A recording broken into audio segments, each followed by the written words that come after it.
Hi everyone, welcome to Trojan Tea Time, where we bring you life hacks, helpful resources, and hidden gems at USC. Yeah, thanks for joining us. Follow us on TikTok and Instagram at USC Student Life to stay up to date and submit your opinions to be featured in our next episode. So today we're in a little bit of a different setting. We're at the Sustainability Hub. Oh my gosh. With someone new, Arian. Please introduce yourself. Howdy folks, my name is Arian Tomar. I'm the video production intern with the Office of Sustainability. You can follow us on Instagram at green.usc. I make short form vertical content for the Office of Sustainability. I'm a film and television production student and I'm a sophomore. We're so excited to have you here and learn a little bit about some of the resources provided at the Sustainability Hub. Okay, so how did you start becoming interested in the sustainability space at USC and also just sustainability at USC in general? For the last couple of years, I've always been interested in sustainability. And, I was really excited to come to LA because I had been part of such small academic communities before. I was interested to see how such a large group of people could kind of come together and really make significant change around sustainability, especially, something as small as changing our takeaway boxes from disposable to reusable. That could have a massive impact over, the lives of the couple thousand people who eat at the dining hall.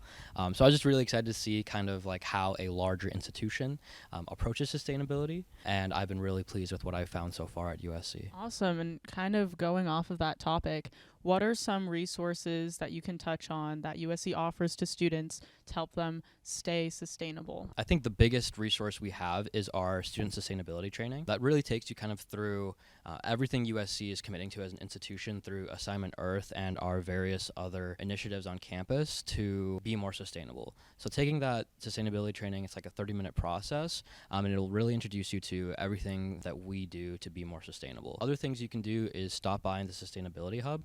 Here you can meet other like-minded people who are also interested in sustainability. You can talk to our interns at the front desk who can show you around the space. It's a great place to gather and hold meetings, but then also there are a lot of opportunities posted in the Sustainability Hub as well.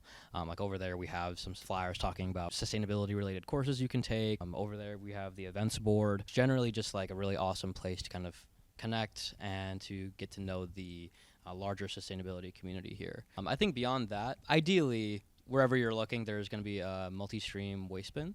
And so, whenever you're disposing of your waste, that's one of the easiest ways you can engage with sustainability here at USC is just to really take a look at the bins. And if you have any questions, you can even stop in to our Waste Ed Wednesdays as well to kind of learn more about how you can properly reduce your waste by sorting it correctly. Those are a couple of ways that I think people can get into sustainability at USC. There's also a thing here called USC Sustainability Pledge. Have you heard of that? Have not actually. Oh my gosh. I'm sure you know the Sustainability Pledge. Could you tell us what that is and how students could get involved with that? Student Sustainability Pledge, I think it's called. It's something on our website, and it's essentially just a big old list of sustainability practices that students can take during their time here. And I think there's a process where once you've committed to the pledge, you can get a 10% discount off of a reusable water bottle at the bookstore. Some things in there include the right temperature to set your thermostat to so that you kind of keep more passive cooling rather than using energy. Other things are around waste reduction and mindful consumption. But you can find that pledge on our website. Oh my gosh, I kind of want a discount on that water bottle.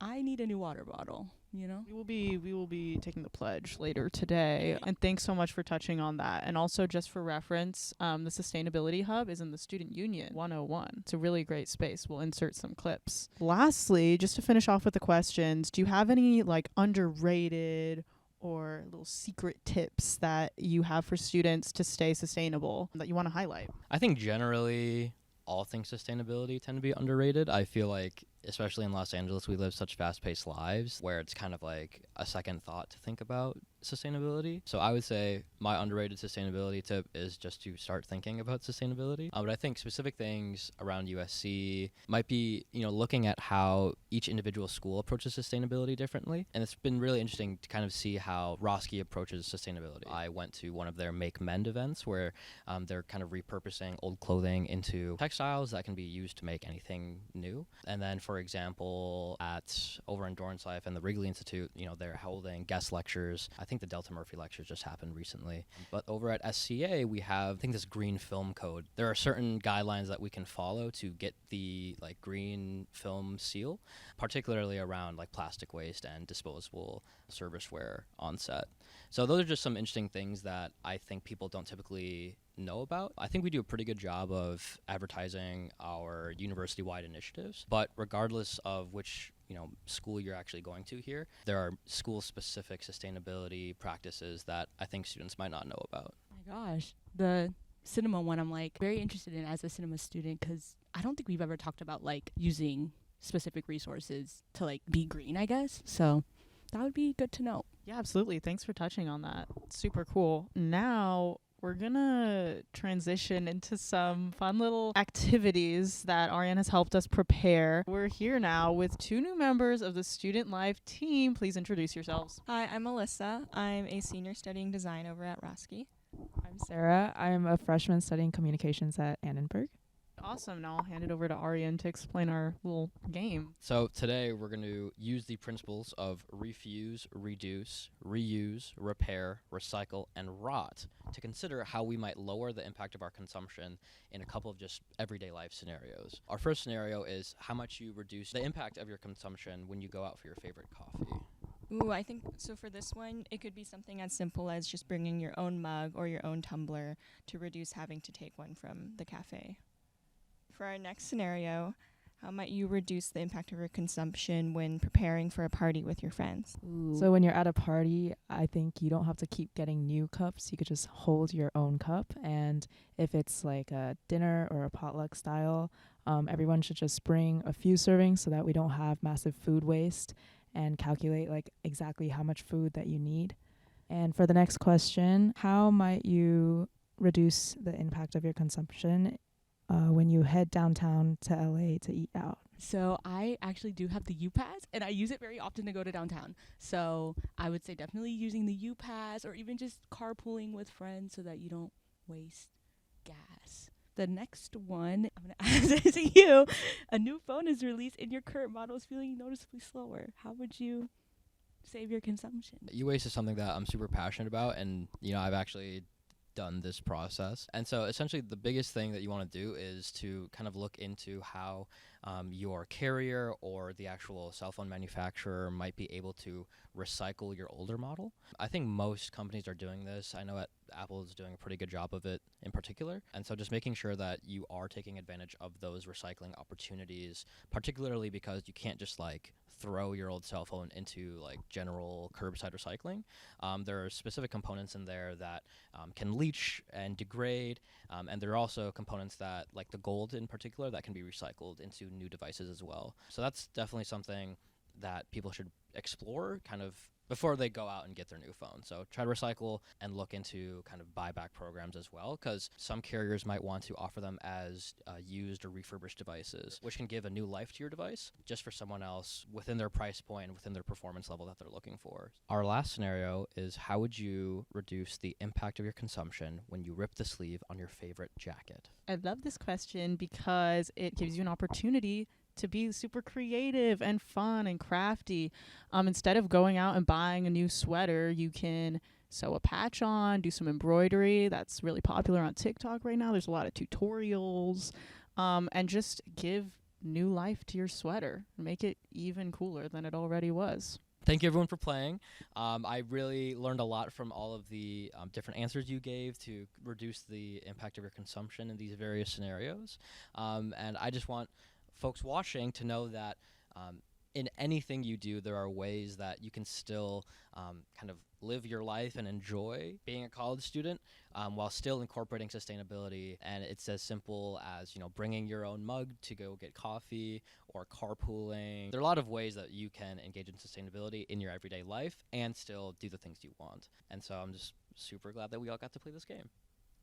Okay, now we're on to our next game. Arian, if you want to introduce us. Sure, yeah. So the next game we're going to play is just a simple kind of true-false game where I'm going to read out statements related to sustainability, and we're going to see what's true and what's false. All right, our first statement is USC students are eligible for free rides on LA Metro trains and buses.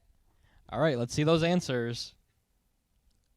It's true through UPass, but also the Metrolink is also offering free rides as well. But there are ways that you can get free rides on LA public transportation. Our next statement is USC does not have any places to refill your water bottle on campus. All right, let's see those answers.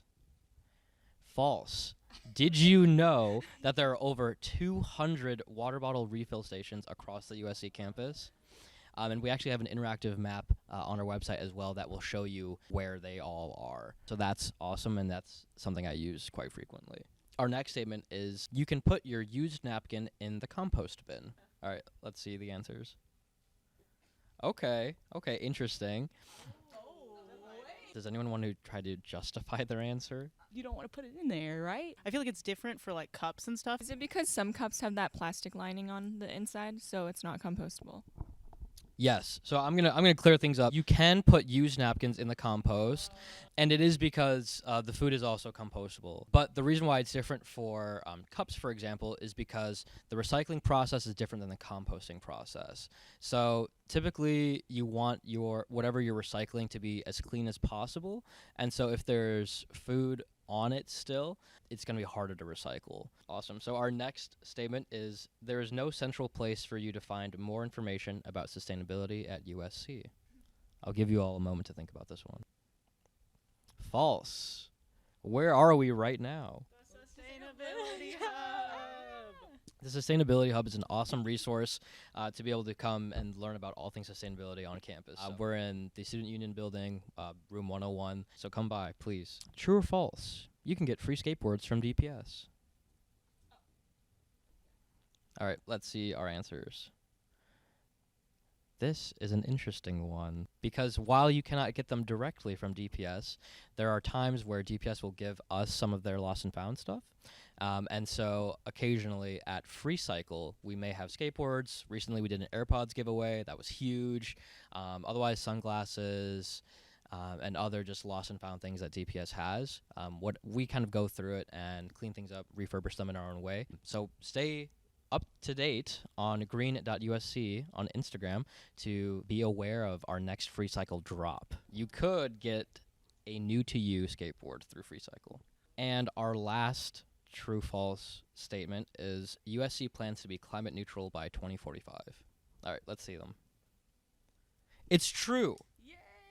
With your help and support and Assignment Earth, we are going to be climate neutral by 2045. So we'll see you all then. Thanks everyone so much for playing both of our games. I had a really awesome time getting to know what students think about sustainability on campus. I hope that you in the audience learned something. Thank you so much. I feel like we definitely learned a ton of stuff. I know I did. And thank you for having us here. It's really nice. You guys should all come down and visit the Sustainability Hub. It's really nice. So thank you guys for watching. Make sure to follow us on Instagram and TikTok at USC Student Live to be updated on all the events going on campus. Where can they find you? You can find all things sustainability at our website, which I think is green.sustainability.usc.edu. On TikTok, we are green.usc. On Instagram, we are green.usc.